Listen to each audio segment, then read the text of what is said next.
मित्रों, जैसा कि आप सभी को आज पता है, आज 13 अप्रैल है, लेकिन 14 अप्रैल को बाबा साहब की जयंती मनाई जाती है।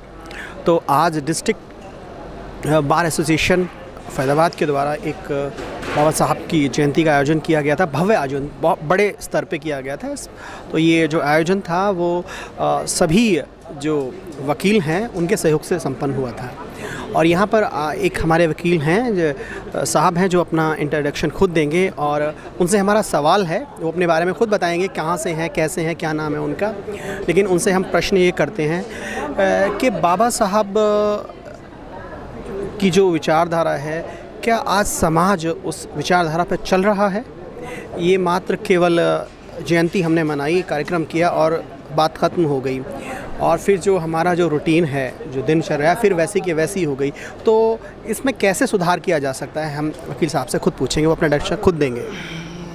नमस्ते आप सभी को, मेरा जय भीम नमो बुद्धाय। मेरा नाम लखपत राय एडवोकेट है। सेक्टर 12 कोर्ट में प्रैक्टिस करता हूँ और सेक्टर 3 बल्लौड़ में रहता हूँ। जैसा कि आपको पता है, हमारे फ्लैक्स के माध्यम से आप ज़रा दिखाएंगे कि भाई एक बाबा साहेब की हम 132वीं जयंती मनाई है आज। ये आज DBA फरीदाबाद यानी district court bar association Faridabad की तरफ से फ़र्स्ट टाइम ऑफिशियल मनाई जा रही है। तो देखिए, ये बड़ी खुशी की बात है जो कि आज 2023 में ये शुरुआत हुई है कि ऑफिशियल बाबा साहेब की जयंती मनाई गई है। ऑफिशियली मनाई गई है, जिसमें हमारे डिस्ट्रिक्ट कोर्ट की जुडिशरी और हमारे सभी लॉयर साथियों का योगदान रहा है और सभी ने मिलकर मनाई है। दूसरा, मैं आपको बताना चाहूँगा कि ये डिस्ट्रिक्ट फरीदाबाद है। जैसा कि आप जानते हैं, अपने हरियाणा में 22 ज़िले हैं। तो आज हम फरीदाबाद में मनाई है, तो हो सकता है नेक्स्ट ईयर ये 22 ज़िलों में मनाई जाए। तो ये बहुत अच्छी शुरुआत है। और देखिए, ये जो लॉयर है, लॉयर से आज यहाँ 3500 लॉयर हैं। तो आज जब 3500 लॉयर्स के एक व्यक्ति के पास बाबा साहेब के बातें होंगी, बाबा साहेब के विचार होंगे, चर्चा का विषय बनेगी, तो इसके ज़रिए बाबा साहेब को जानने का लोगों को मौका मिलेगा। और सबसे पहले मैं आपको बताना चाहूँगा कि यहाँ पे जैसा कि आप देख रहे हो कि आज का जो प्रोग्राम है, आज आपने देखा होगा कि जुडिशरी हमारे जज साहब भी आए थे, सीनियर जज साहब भी थे और पूरी जजों की टीम थी, और सारे जो हमारे एक्स प्रधान जो भी रहे हैं बार एसोसिएशन के और सीनियर अधिवक्ता भी हैं, उन्होंने भी अपना योगदान दिया, बाबा साहेब के बारे में बताया है। बाबा साहेब मतलब ये समझो दुनिया में पॉपुलर वह व्यक्ति थे, मतलब जो दुनिया में विश्वविख्यात हुए, जिनको सिंबल ऑफ नॉलेज के नाम से भी जाना जाता है। और विश्व का जो अपने देश के तो रचयिता, जो संविधान रचयिता अपने बाबा साहेब हैं। जैसा कि आपने बताया कि भाई बाबा साहेब हमारे देश के संविधान के रचयिता हैं, और आज जो है बाबा साहेब के विचारों में केवल 5% उनका फॉलो किया जा रहा है।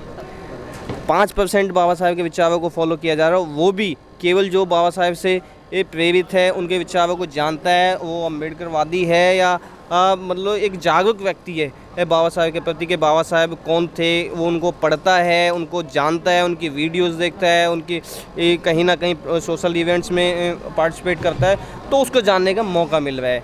केवल अब हमारे देश में 100% की जनसंख्या में केवल 5% लोग ही बाबा साहेब के बारे में अभी जान रहे हैं। आपने अभी तक क्या जान पाए हैं, मतलब बाबा साहब के बारे में आप क्या सोचते हैं? बाबा साहब की आइडियोलॉजी आखिर है क्या? मैं आपको बताना चाहूँगा कि मैं 35 ईयर्स ओल्ड हूँ, तो 35 साल की उम्र हो चुकी है मेरी, लेकिन अभी लगते नहीं है वैसे। लगते नहीं है, थैंक यू सो मच।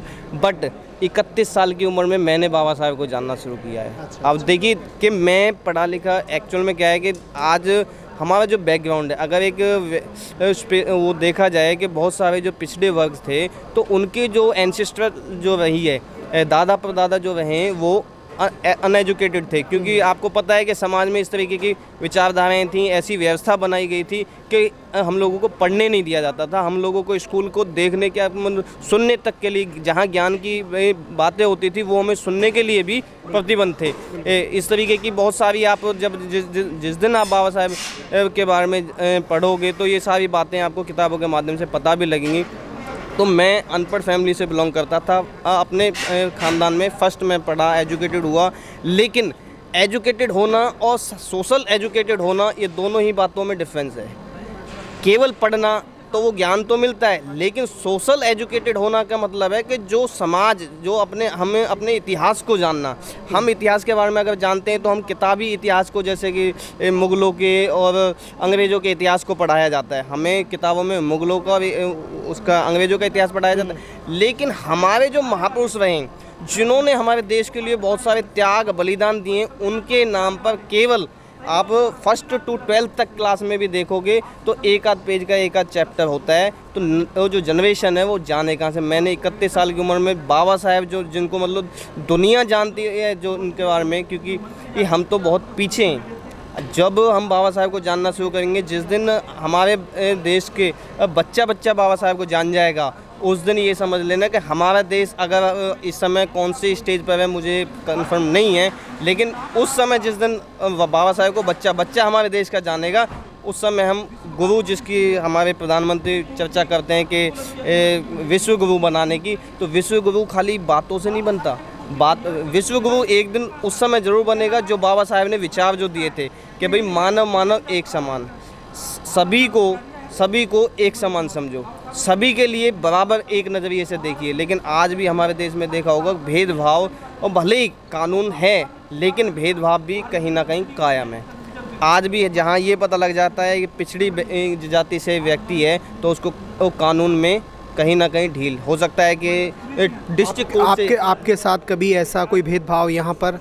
देखिए सर, मेरे साथ ऐसा भेदभाव की ऐसी कोई व्यवस्था नहीं बनी, क्योंकि देखो जब पहली बात तो जब हम स्कूल एजुकेशन में थे, स्टूडेंट लाइफ में थे, तो हमें ये ज्ञान ही नहीं था कि किसी ने हमारे साथ कोई भेदभाव किया भी हो तो हमें पता ही नहीं है। अच्छा। लेकिन जब से हम, और फिर दूसरा जब हम जैसे अर्बन एरियाज में रहते हैं, सेक्टर 3 शहरी, फरीदाबाद से एक शहरी इलाका है, तो हम जिस लोकेलिटी में रहते हैं, कुछ तो आपको पता ही है कि नॉर्मली हमारे एक कॉलोनी बस्ती एक अलग ही होती है, तो वहाँ भेदभाव होता नहीं।